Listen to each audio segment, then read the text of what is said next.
Bonjour, bonjour à tous, bonjour à toutes. Ça me fait très plaisir d'être là et honnêtement, je ne pensais pas être dans une salle aussi grande parce que généralement, je fais la salle à 50 personnes. Donc, je ne sais pas, ils se sont craqués et ils ont été très sympas avec moi, ça me fait plaisir.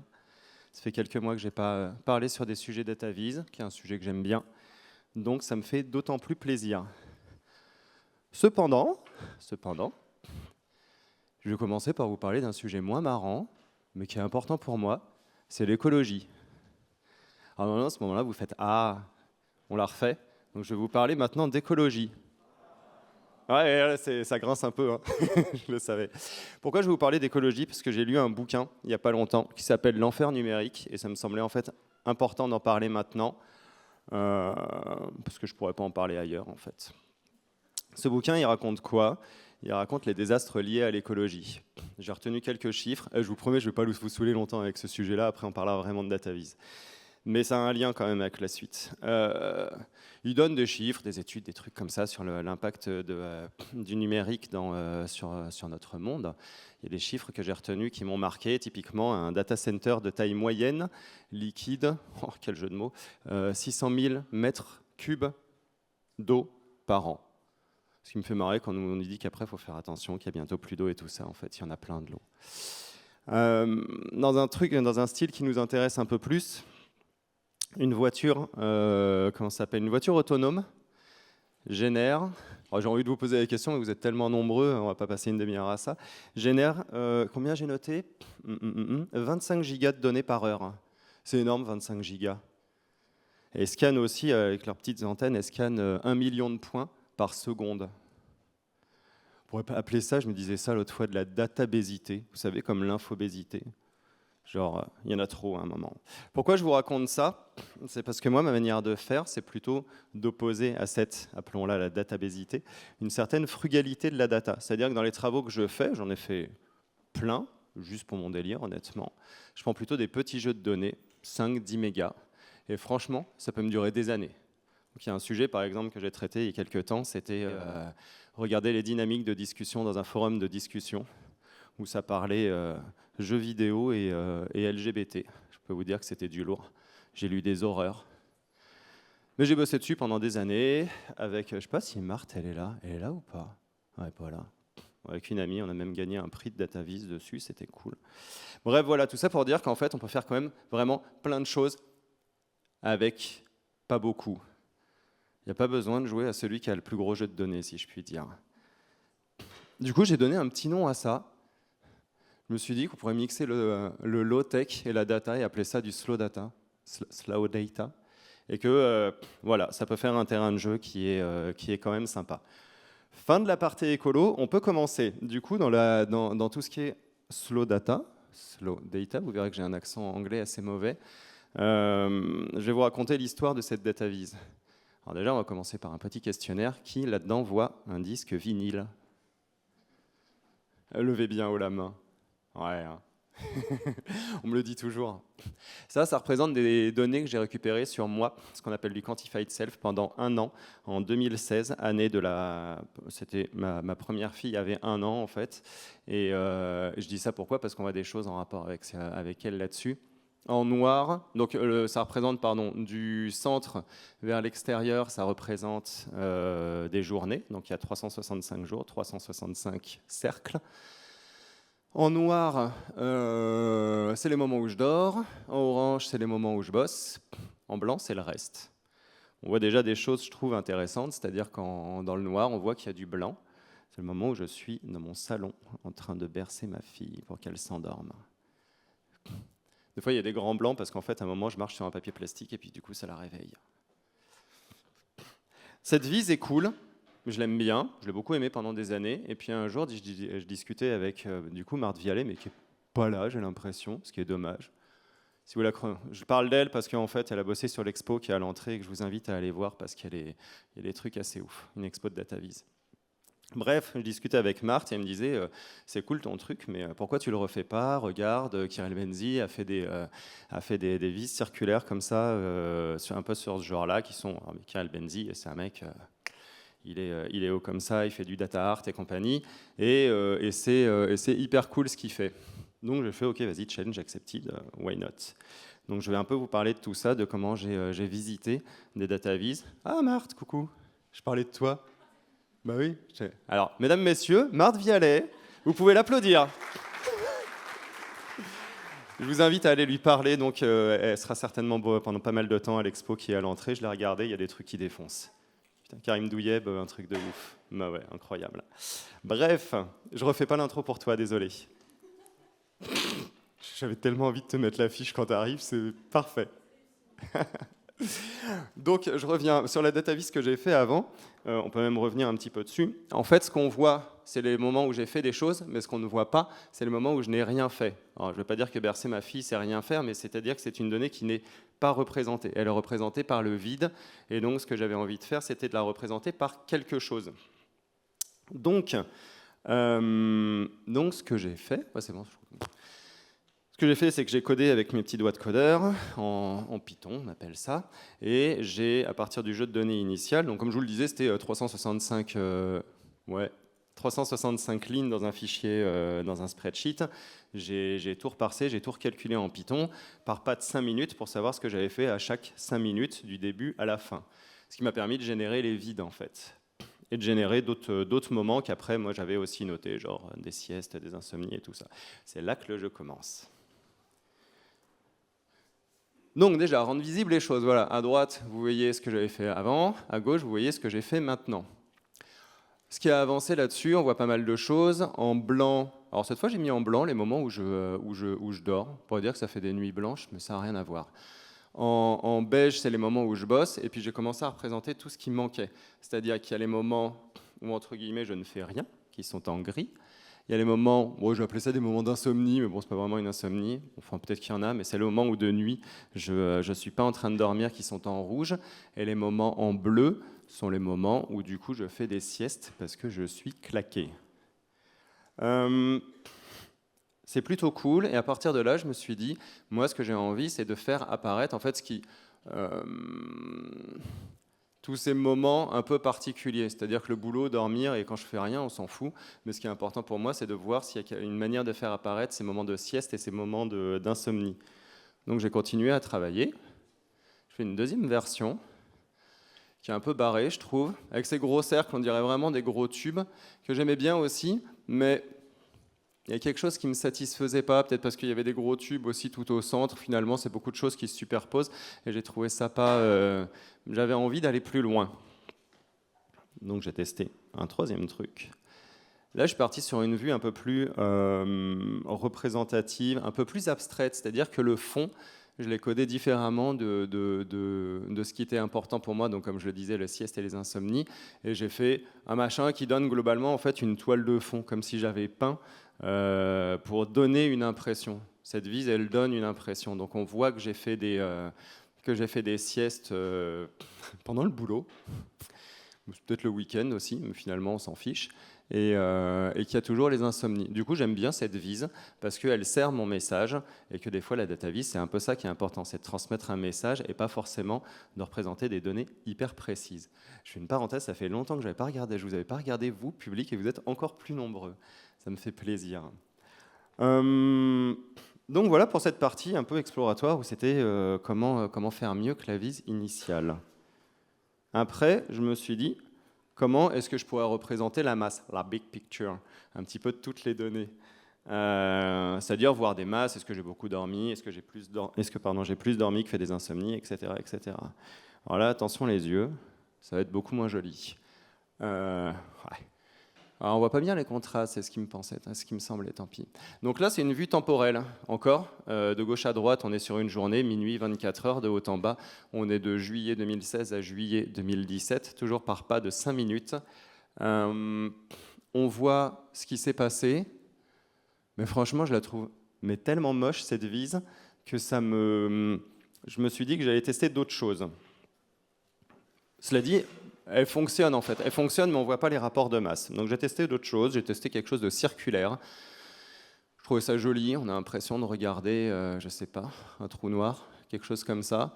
Mais le côté circulaire fait qu'on ne s'y retrouve pas en fait. Genre le rouge, les insomnies par rapport aux siestes, on ne sait pas vraiment en fait ce qu'il y a là où il y en a le plus. Donc j'ai testé ça. C'est moche de ouf. Mais on voit déjà un petit peu plus les masses. Il est rassurant de voir que j'ai quand même plus de temps où, entre guillemets, je ne fais rien, c'est-à-dire le bloc du bas que du temps où je bosse, par exemple, donc qui est le truc un peu beige-orange là-haut, et que je dors quand même plus. Mais on commence à voir bien la répartition du temps. Après, je suis parti encore dans autre chose. Je me suis dit, tiens, je vais prendre du... Ah, Marthe aime bien. Si Marthe aime bien, ça veut dire que c'est bien. Là, j'ai vraiment divisé les quatre tas qui me semblaient importants. Donc, en haut à gauche, on a le boulot. En bas à gauche, on a la sieste. On a le temps d'hiver. Alors, le temps d'hiver, finalement, en fait, il y en a partout parce qu'il y a des moments où c'est le week-end et en fait, je ne bosse pas. Mais il y a peut-être je pense pas qu'il y ait des moments où j'ai glandé pendant le boulot. Mais donc, il ne devrait pas y en avoir. Et puis en haut, on voit bien toujours cette répartition sieste insomnie que j'ai gardée. Après, j'ai testé encore d'autres choses. Je me suis dit, tiens, je vais diviser par mois. Donc on a juillet, août, septembre, etc., etc. En fait, je trouve ça bien. Ça, c'est un peu le principe de ce qu'on appelle un small multiple. Donc ça marche. Peut-être que l'avantage qu'on peut y voir, c'est qu'on peut se dire, tiens, est-ce qu'il y a des moments où il a plus dormi, moins dormi, et peut-être voir plus précisément où est-ce qu'il y a des choses particulières. Typiquement, si on regarde le 4e cercle, là, qui doit représenter le mois d'octobre, on voit qu'il y a un moment où j'ai bossé jusqu'à minuit. Pas bien, mais j'avais quoi? J'avais un talk, je ne sais plus trop quel événement nantais, donc il avait fallu que je bosse un peu plus, quoi. Donc on voit mieux les détails, et ça c'est cool. Et alors attention, le dernier, accrochez-vous, j'ai tout donné. C'est ça.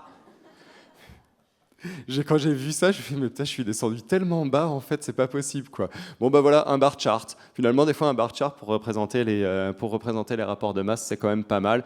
Mais vu qu'il y a quand même très peu de données ici sur ce qui est insomnie et sieste, bon, voilà. Mais au demeurant, finalement, c'est pas mal. C'est pas mal, mais ça a amené d'autres idées qu'on verra plus tard. Et il y a un truc auquel j'ai pensé cette nuit, car je fais des insomnies, encore, 10 ans après. J'aurais pu représenter aussi genre, des line charts un peu cumulatifs, où on aurait vu les temps qui augmentent. C'est un truc que je ferais si j'ai le temps. Si j'ai pas le temps, bref. Mais je suis pas sûr que je le ferai. Donc voilà.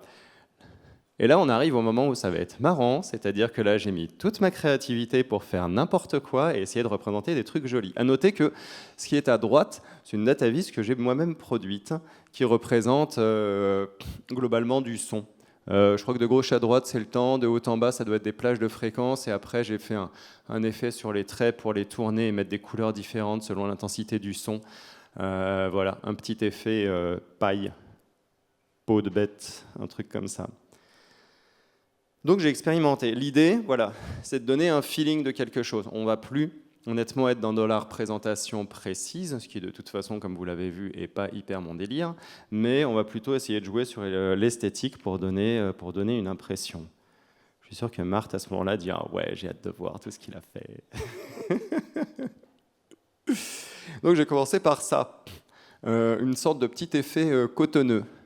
Donc on reste toujours sur ce truc de toute façon un peu circulaire, sauf que j'ai commencé à mélanger, à faire en sorte que les points aillent dans tous les sens. J'ai trouvé ça rigolo, j'ai trouvé ça joli, à défaut d'être utile, c'est-à-dire qu'en fait on ne peut pas vraiment tirer une conclusion de ça, mais ça donne un effet que j'avais envie de visiter. Après j'ai essayé d'autres choses, comme ce genre de choses, qui honnêtement, autant il y a un côté, j'ai dû réduire un mois de données parce que sinon il y a un moment où ça fait n'importe quoi, mais il y a un petit côté un peu cyberpunk je trouve dans l'esthétique, mais qui en fait honnêtement n'a pas été fou. Alors je vous montre des trucs qui marchent pas aussi, hein. Le but n'est pas de vous raconter qu'une histoire de j'ai fait que des trucs géniaux ou je sais pas quoi. Donc ça j'ai trouvé ça, comme j'ai noté dans mes notes, bof. Ici, j'ai essayé des nouvelles choses. Déjà, j'ai représenté le temps, non pas en cercle, mais en spirale, pour voir si ça pouvait changer quelque chose. Et je trouve qu'en fait, la lecture est toujours bonne. ce qui est une question vraiment sur laquelle je m'interrogeais comme ça. Je ne sais pas pourquoi ça clignote des fois. Donc voilà, un mois de données. Et là, j'ai aussi décidé de faire un focus uniquement sur la partie je dors. Finalement, le reste, on s'en fout parce que ce qui m'intéressait, c'était de voir quand est-ce que je dormais. Voilà, j'ai continué mes explorations et cette fois, je suis reparti sur mon petit effet paille poilu. On dirait comment on appelle ça? On dirait un petit peu un effet paillasson. Et puis pareil, avec des couleurs un petit peu différentes, variables, histoire de toujours donner un effet. On joue sur l'esthétique. J'ai fait une aparté après sur celle-là aussi. C'est assez rigolo parce que ma fille m'a dit tiens papa, est-ce que tu pourras me l'imprimer? Je l'affiche dans ma chambre alors qu'elle déteste le rose. Je fais c'est quand même stylé. Là j'ai utilisé d'autres données exceptionnellement pour celle-là. En fait le but du jeu de données initial c'était de récupérer des données sur moi pendant 1 an pour voir s'il y avait un pattern qui expliquait pourquoi je tombais souvent malade dans la boîte précédente dans laquelle j'étais parce que je me tapais des angines. Et la vérité, je vous spoil la réponse directe, c'est en fait j'étais juste dans une boîte toxique. Et je pense que je retenais beaucoup de choses et du coup je tombais malade. Dès que j'ai changé de boîte, j'ai arrêté de tomber malade. En réalité, si vous êtes malade, changez de boîte. C'est le conseil feel good. Voilà. Et alors après, c'est là où ça devient encore plus intéressant. Marthe, sors ton appareil photo, laisse ton téléphone. J'ai codé un bug. À un moment, je me suis planté et le boulot, je voulais le représenter en je ne sais plus quelle couleur. Et puis, je l'ai représenté en rien du tout, ce qui fait qu'il a disparu. Et j'ai trouvé ça assez rigolo comme bug, comme si ça sous-tendait de quelque chose que je pense. Et je me disais, oui, c'est vrai, en fait, c'est tout ce temps qui me manque pour faire des trucs que je kiffe vraiment. C'est tout ce temps de boulot. Et en fait, d'un coup, au lieu de le représenter, je l'ai invisibilisé. Et j'ai trouvé ça finalement assez marquant. J'ai envie de dire assez touchant, avec mon petit côté fleur bleue. Et du coup, je lui ai donné un nom. Je l'ai appelé Le temps qui nous manque. Voilà, j'ai kiffé. Je ne sais pas si vous kiffez, mais après, vous avez le droit de faire des « oh » de temps en temps, mais n'hésitez pas. Hein. Donc voilà. Je laisse Marthe prendre sa photo et après, je passe. C'est bon? Ma pauvre, je te plains. Et j'ai continué donc d'expérimenter parce qu'il y a quand même pas de fin à tout ça. Alors à noter quand même que en vrai, je vous ai menti, j'ai pas fait 50 datavis, j'en ai fait 37. Mais après, on peut les multiplier par 2 parce qu'après, j'ai fait des tests sur les couleurs de fond d'écran, mais je vous les montre pas parce que c'est pas abouti. Donc cette fois, je reviens sur l'idée, je sais pas ce qui lui prend, de représenter toujours des masses, des densités. Ouais. Sage. Et de jouer sur le temporel. Donc c'est la dernière série que je vais vous présenter. Je ne sais pas pourquoi ça clignote, pardon. Là, alors comment ça se lit? Là, ça va être une déclinaison toujours de ce truc-là. En Y, on a les 24 heures de la journée avec minuit en bas et donc l'autre minuit en haut, la fin de la journée en haut. Et en X, on a les différentes catégories. Est-ce que quelqu'un sait pourquoi ça clignote? Non, tu sais pas, c'est pas grave. Vous fermez les yeux quand ça clignote. Donc dans l'ordre, ça représente les siestes, puis les insomnies, le boulot, le dodo là en blanc, et le autre que j'ai mis en jaune parce que sinon, sur les couleurs, c'était pas fou. Donc l'idée, c'est de représenter la densité et de se dire, est-ce que dans le temps d'une journée, on voit qu'il y a des moments où je fais beaucoup quelque chose. Typiquement, si on regarde la troisième qui est le boulot, on voit quand même qu'il y a une tendance à bosser toujours à peu près aux mêmes heures, avec des moments où ça déborde un petit peu à gauche et à droite. J'ai trouvé ça cool, ça me faisait penser à un ver de terre, donc je l'ai appelé un worm plot, mais j'étais pas satisfait. Donc j'ai testé autre chose. J'ai testé un effet comme ça en mettant juste des petits traits pour chaque point. Je trouvais ça pas mal aussi. Du coup, comme ça donne un effet fumé, et que je n'ai pas d'imagination, je l'ai appelé un smoke plot. De la vache. Pas trop si. J'hésite à débrancher complètement, mais ça, je pense que c'est une mauvaise idée. De quoi? Ouais. Moi, je la tente.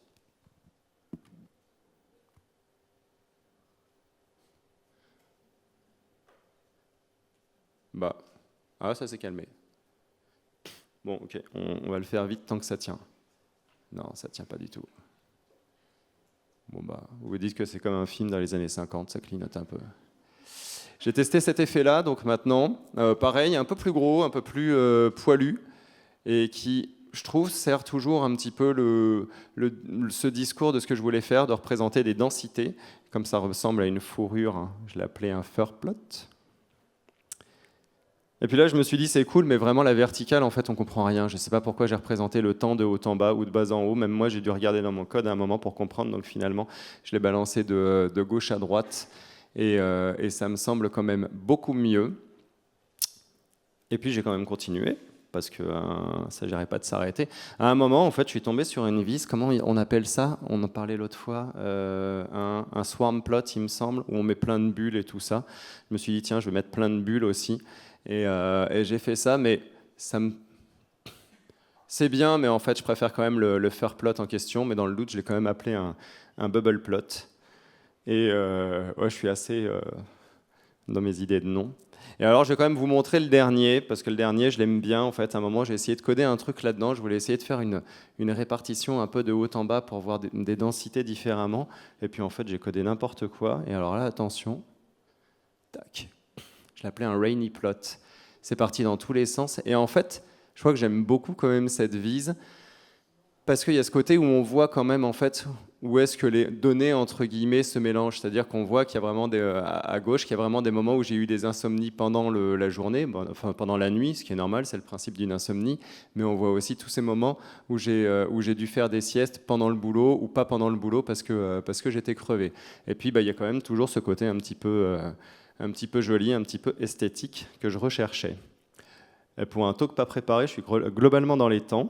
Je vais conclure quand même en vous présentant ce dessin que j'aime beaucoup. Je le ressors d'ailleurs, ça fait 10 ans que je le connais, ça fait 10 ans que je le ressors. C'est un truc, un certain monsieur, un ponte de la DataVis qui s'appelle Elijah Mix. Il reste qu'une minute. J'avais pas vu qu'il fallait vous regarder. Mais j'avais le temps là-bas, tout va bien. Bref, c'est un peu une représentation, c'est une forme de représentation de qu'est-ce qu'on peut faire en tant que personne qui va bosser la data vise. On va dire que tout ce qui est à gauche, on va être sur des skills plutôt très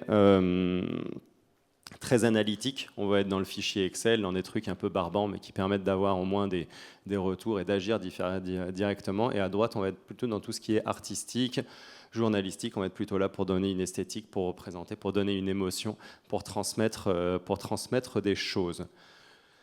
Je vous laisse choisir où vous me mettez là-dedans. Alors parce que je ne me suis pas présenté en fait, parce que ce n'est pas le plus important finalement. Moi c'est Florian Melki, je fais plein de trucs, je suis Analytics Engineer, apparemment on appelle ça comme ça maintenant. Je ne vais pas vous l'expliquer maintenant parce que même pour moi c'est pas clair. Je plaisante, en vrai je sais ce que je fais. Voilà, je speak, je fais des conseils en DataVis de temps en temps. J'ai fait des expos à une époque avec Marthe Vialet. Je vous l'ai présenté ou pas? La pauvre, c'est bientôt fini. J'ai fait des expos et tout ça à mener à la DataVis et puis dans d'autres choses. Je fais du parcours, je fais de la musique, je fais ce qu'on appelle ce que j'ai appelé du hardcore contemplatif. Voilà. Peut-être qu'un jour vous me reverrez sur scène dans d'autres circonstances. Il y a un QR code vers mon LinkedIn. Et j'ai envie de vous dire merci de m'avoir écouté, avec je pense bienveillance. Merci d'être venu à 9h du matin. À un moment, je me suis dit il n'y aura personne. Et puis en fait, il y avait plein de monde, donc ça m'a fait plaisir de partager ce moment avec vous.